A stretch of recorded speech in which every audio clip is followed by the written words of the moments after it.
Hello students, this is Namrata Golyan and in today's class we are going to do one of the most important topic of financial management, that is about the capital structure. Students, आपको आज की class में attentive रहना है, focused रहना है, motivated रहना है. So students are ready to start the class. Let's start the class.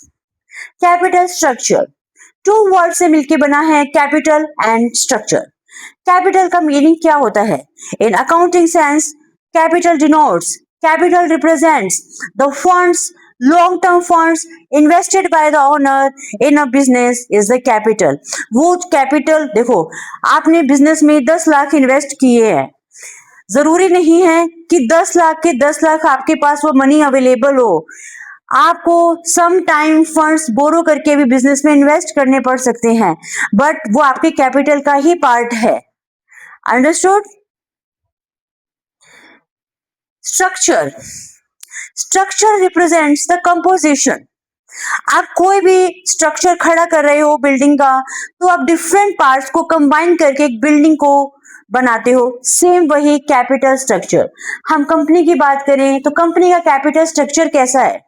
As the long term source of finance के सेंस में हम बात करते हैं तो आपका जो कैपिटल स्ट्रक्चर है उसमें डेट्स है, इक्विटी है, प्रेफरेंस शेयर कैपिटल है, रिटेन्ड अर्निंग्स है, बैंक लोन्स है या बोर्ड्स है, किसका शेयर है और किस पर्पस से है और इनका बिजनेस पे क्या इफेक्ट रहने वाला है. हम हर एक चीज को आज की क्लास में डिस्कस करने जा रहे हैं. Capital represents the long-term source of finance. It includes owners' funds and long-term debt. It can be in form of equity share, retained earnings, preference share capital, plus all long-term debts. It can be debenture, it can be bank loan, it can be bonds.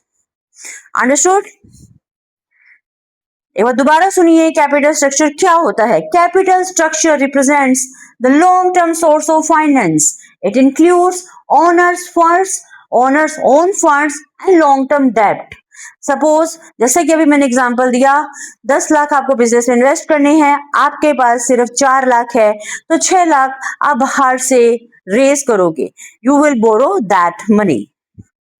It is the part of long term dates.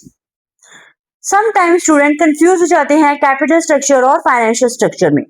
अक्सर कई बार exam में question पूछा जाता है कि is it financial structure, is it capital structure. तो financial structure क्या होता है? Capital structure plus current liabilities. Capital structure में जब हम शॉर्ट टर्म लाइबिलिटीज को एड अप करते हैं तो it becomes financial structure. Capital structure consists of only long-term source of finance. When we add short-term liabilities, it becomes the financial structure of a firm. Any doubt? आगे बढ़े. Before proceeding the topic, हम एक general बात करते हैं equity और dates की. Equity क्या होती है? Honours capital. जो कंपनी ने शेयर इशू करके मनी रेज की है, that is the honours fund. जो कंपनी ने डिबेंचर्स इशू करके मनी रेज की है, दैट इज द डेट्स. और जो डेट्स रेज किए हैं वहां पे कंपनी को फिक्स्ड अमाउंट ऑफ इंटरेस्ट पे करना ही होता है, चाहे प्रॉफिट है या नहीं है. यू हैव टू पे इंटरेस्ट पेमेंट्स. और जब आप इक्विटी शेयर होल्डर्स को शेयर्स इशू कर रहे हो, in that case it is not necessary कि आप डिविडेंड पे करोगे ही करोगे. जब आपके पास प्रॉफिट होगा तभी आप डिविडेंड पे करोगे. ऐसा नहीं कह सकते कि हाँ debt is bad for company and equity is good for the company.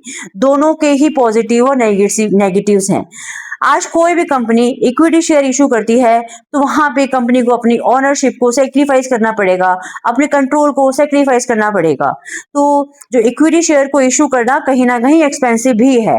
That माना चीपर सोर्स है और you have a fixed payments, आपको फिक्स्ड इंटरेस्ट पेमेंट्स करनी ही होगी. और आप बहुत ज्यादा डेट्स इशू कर देते हो तो आप सपोज आपकी कोई भी कंपनी है, वो इतना सफिशिएंट प्रॉफिट अर्न नहीं कर रही है कि आप डेट्स को रेगुलरली पे करो, बट आपको पे तो करना ही होगा, that you will be in a trap of loss.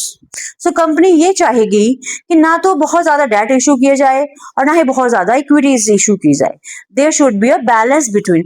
और ऐसी कोई फिक्स अप्रोच नहीं है कि इतना डेट होना चाहिए या इतनी इक्विटी आपके कैपिटल स्ट्रक्चर में होनी चाहिए। It depends on the nature of business, it depends on the many factors like your age of the firm. Suppose आपकी कोई कंपनी नहीं है, आपने बिल्कुल फ्रेश कंपनी है, वहां पे आप बहुत ज्यादा डेट्स इशू नहीं कर सकते हो, बिकॉज आप बहुत ज्यादा डेट्स इशू करते हो और कंपनी बिल्कुल इनिशियल स्टेज पे है, कहीं वो इतना सफिशिएंट प्रॉफिट अर्न कर रही है या नहीं कर रही, कहीं आप ज्यादा डेट्स इशू करके भी ना किसी ट्रैप में फंस जाओ। तो बहुत फैक्टर्स को ध्यान रखना पड़ता है।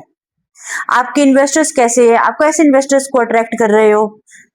कुछ ऐसे इन्वेस्टर्स होते हैं जो रेगुलर इनकम की डिमांड करते हैं और कुछ ऐसे इन्वेस्टर होते हैं वो रिस्क टेकर्स होते हैं, तो वो शेयर्स में इजीली इन्वेस्ट कर लेते हैं। और कुछ इन्वेस्टर्स ऐसे होते हैं they need regular incomes like women and old age peoples, they prefer to issue in debentures और प्रेफरेंस शेयर्स, क्योंकि प्रेफरेंस शेयर में जैसे होता है ना 5% प्रेफरेंस शेयर कैपिटल या 6% प्रेफरेंस शेयर, उतना उनको मिल जाता है।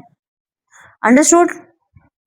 तो बहुत सारे फैक्टर्स हैं जो आपके कैपिटल स्ट्रक्चर को डिटरमाइन करते हैं कि आपका कैपिटल स्ट्रक्चर कैसा होना चाहिए। सपोज आपका जो बिजनेस है वो सीजनल वेरिएशंस है, मतलब सीजन में तो बहुत पीक पे रहता है और ऑफ सीजन में डाउन में चला जाता है, तो इस कंडीशन में आपको डेट्स इशू करना बहुत कोई अच्छा डिसीजन नहीं है। So there so many factors internally और external that affects the capital structure of a company. अब हम बात करते हैं टाइप ऑफ कैपिटल स्ट्रक्चर। कोई कंपनी कंजर्वेटिव कैपिटल स्ट्रक्चर की अप्रोच फॉलो करती है, कोई कंपनी एग्रेसिव कैपिटल स्ट्रक्चर की अप्रोच फॉलो करती है। कंजर्वेटिव अप्रोच में क्या होता है, there will be more equity, less debts, there will be low risk and low financial leverage. Financial leverage क्या होता है, fixed financial cost. And an aggressive capital structure, there will be less equity, there will be more debts. Surely there will be a high risk and high financial leverage. एक बार दोबारा देखिए, conservative approach क्या होती है, more equity है, less debt है, there will be low risk and low financial leverage. And an aggressive capital structure, less equity, more debts, high risk and high financial leverage. अब हम बात करते हैं ऑप्टिमम। कोई कंपनी कैसा अपना कैपिटल स्ट्रक्चर फ्रेम करना चाहती है, इस टाइप से अपना कैपिटल स्ट्रक्चर फ्रेम करना चाहेगी कि जो कॉस्ट ऑफ कैपिटल हो, जो भी आपके सोर्स ऑफ फाइनेंस हैं, जो भी आप रेज कर रहे हो, उनकी कॉस्ट तो मिनिमम हो and you get maximum return, और इससे आपकी वैल्यू ऑफ फर्म भी मैक्सिमम रहे। स्टूडेंट्स, बट एक बात अभी बहुत इंपॉर्टेंट डिस्कशन की बात है कि कोई भी ऑप्टिमम स्ट्रक्चर अपने डिफाइन नहीं कर सकते कि इट इज द ऑप्टिमम, कि आपका जो कैपिटल स्ट्रक्चर का कॉम्पोजिशन है वो 60 इक्विटी रखो या 40 डेट्स रखो, या 60% आपके कैपिटल स्ट्रक्चर में डेट्स रखो या 40% इक्विटी रखो। ऐसा कोई ऑप्टिमल स्ट्रक्चर नहीं है। और आपका जो कैपिटल स्ट्रक्चर है वो इस टाइप से ही होना चाहिए कि it should be flexible, rigid नहीं होना चाहिए। सिचुएशन के अकॉर्डिंग आपको चेंज, आपके बिजनेस ऑब्जेक्टिव्स के अकॉर्डिंग चेंज आपको इंट्रोड्यूस करते रहना चाहिए। अब अपने बात करते हैं कैपिटल स्ट्रक्चर की थ्योरीज की। कुछ फाइनेंशियल मैनेजर्स ने बोला है कि जो आपका कैपिटल स्ट्रक्चर है वो वैल्यू ऑफ फर्म को अफेक्ट करता है, और कुछ फाइनेंशियल थ्योरीज है, कोई बिजनेस स्कूल्स हैं, वो बोलते हैं कि कैपिटल स्ट्रक्चर का वैल्यू ऑफ फर्म से कोई रिलेशन नहीं है, देयर इज अ रेलिवेंसी और there is a irrelevancy of theories. ये स्टूडेंट्स, जो थ्योरीज है about the relevancy, about the irrelevancy, we will discuss in next class. So student, stay tuned with the commerce Udaan. Students, आज की class में हमने जाना है कैपिटल स्ट्रक्चर का meaning, how it differ from financial structure, capital structure के types को discuss किया एंड ऑप्टिमम सिचुएशन को डिस्कस किया है। Thank you students, I hope you will surely cooperate with me in the future too. Thanks again and bye bye.